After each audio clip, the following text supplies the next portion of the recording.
Oi, turma do livro As Mais Belas Parábolas de Todos os Tempos, Alexandre Rangel, volume 2, no texto O Homem que Não Se Irritava. Em uma cidade interiorana havia um homem que não se irritava e não discutia com ninguém. Sempre encontrava saída cordial, não feria ninguém, nem se aborrecia com as pessoas.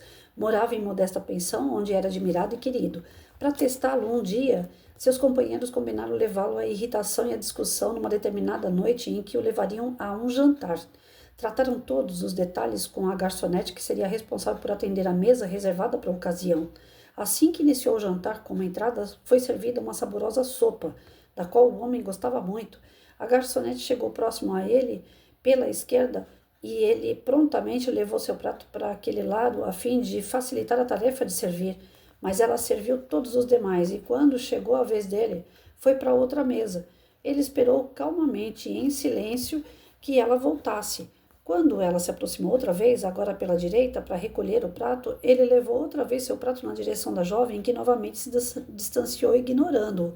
Após servir todos os demais, passou rente a ele assintosamente, com a sopeira fumegante, exalando saboroso aroma, como quem havia concluído a tarefa, e retornou à cozinha. Naquele momento não se ouviu qualquer ruído. Todos o observavam discretamente para ver a reação dele. Educadamente, ele chamou a garçonete, que se voltou, fingindo impaciência, e lhe disse: Peraí, gente, que a mão tá dura. Tem dias que é complicado. E ele disse: Não é aqui. Aqui. O que o senhor deseja? Ele respondeu naturalmente: A senhora não me serviu a sopa. Novamente ela retrucou para provocá-lo, desmentindo. Servi sim, senhor. Ele olhou para ela, olhou para o prato vazio e limpo e ficou pensativo por alguns segundos. Todos pensaram que ele iria brigar, suspense e silêncio total. Mas o homem surpreendeu a todos, poderando tranquilamente. A senhorita serviu sim, mas eu aceito um pouco mais. Os amigos, frustrados por não conseguirem fazê-lo discutir e se irritar com a moça, terminaram o jantar convencidos de que nada faria com que aquele homem perdesse a compostura. Ai, gente, é o máximo, né? Fala sério. Você tá num restaurante, todo mundo foi servido, você não. Aí você vai dizer que você não foi servido, tá lá vazio o teu prato, você tá provando que tá vazio. A pessoa vem e fala: Não, eu te servi mesmo. Então você tem que achar uma jogada, você tem que achar uma resposta para não perder o equilíbrio, para não perder a sua compostura.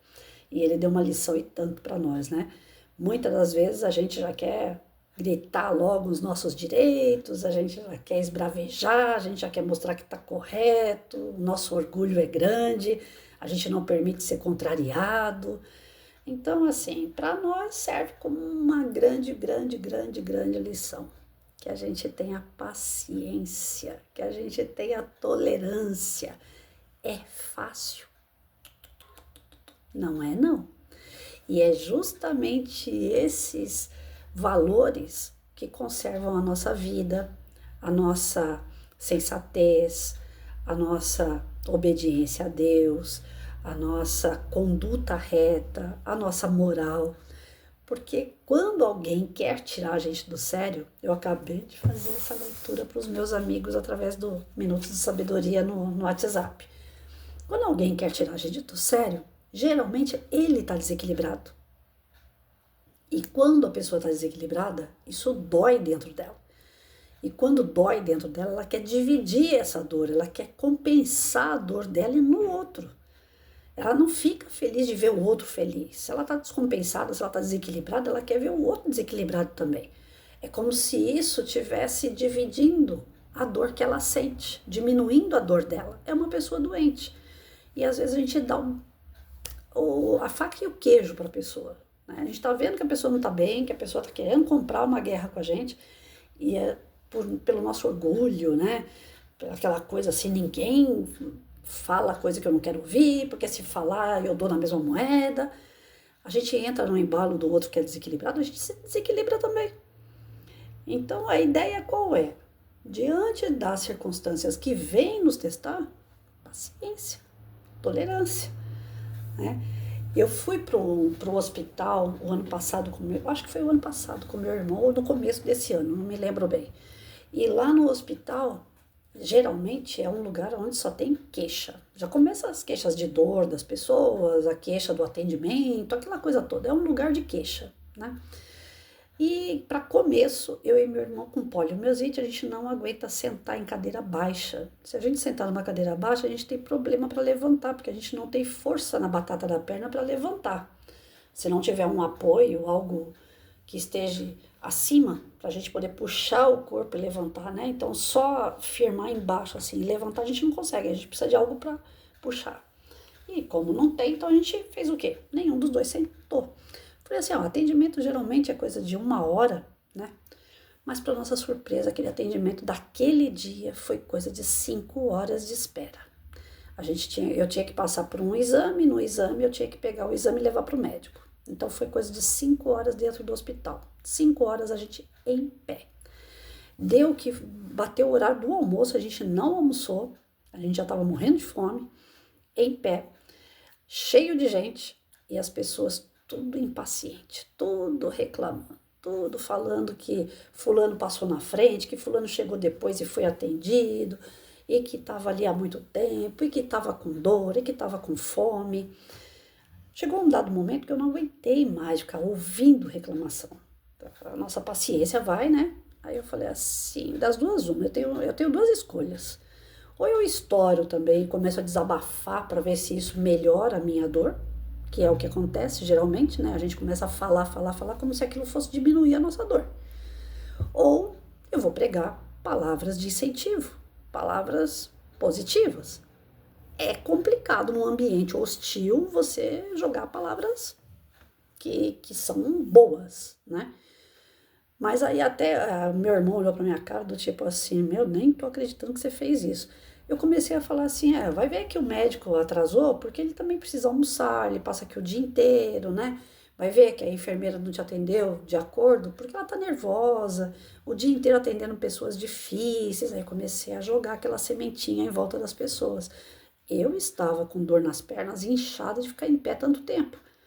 Tinha pessoa que estava sentada ali um tempão, não tinha o que reclamar, estava numa situação melhor do que a minha. E aí eu comecei a falar, falei, olha, eu não posso sentar, meu irmão não pode sentar, a gente está em pé, né? Aí teve pessoas na hora falando, não, mas se você quiser sentar, a gente arruma um lugar para você sentar. Eu falei, não, eu não posso. Se eu sentar, depois fica difícil de levantar. Fique em paz, eu tenho que ficar em pé. Ai, mas você aguenta? Eu falei, Aí começaram a vir perguntar sobre a poliomielite, que é a doença que eu e meu irmão nós temos. E disso que eles começaram a perceber a nossa doença, a nossa situação, aí as pessoas vendo que a gente, né, de certa forma estava numa condição pior de saúde do que eles, aí eles começaram a se convalescer, começaram a olhar a gente com aquele olhar de carinho, né, de piedade até, mas mudou a frequência, aquelas reclamações todas foram dissipando. Aí eu olhei pra cara do meu irmão olhou pra minha cara do tipo assim, Patrícia, eu não tô acreditando, né? Porque em outros tempos a Patrícia também ia ficar, nossa, mas que atendimento demorado, nossa, mas que essa fila não anda, e que não tem um lugar certo para sentar, que aqui não tem acessibilidade. Em outros tempos a Patrícia ia ser estourada.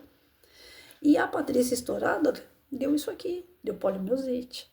Né? Foi um estouro de estresse, não foi um estresse, foi o estouro de um estresse. Então, para que a gente ficar estressado? Para que a gente vai ficar brigando? Para que a gente vai ficar arrumando sarna para se coçar? Sendo que é tão gratificante, ao invés de arrumar encrenca, você apaziguar aquela que existe e ainda sair tranquilo. Então é aprender. Não é fácil, mas é possível aprender.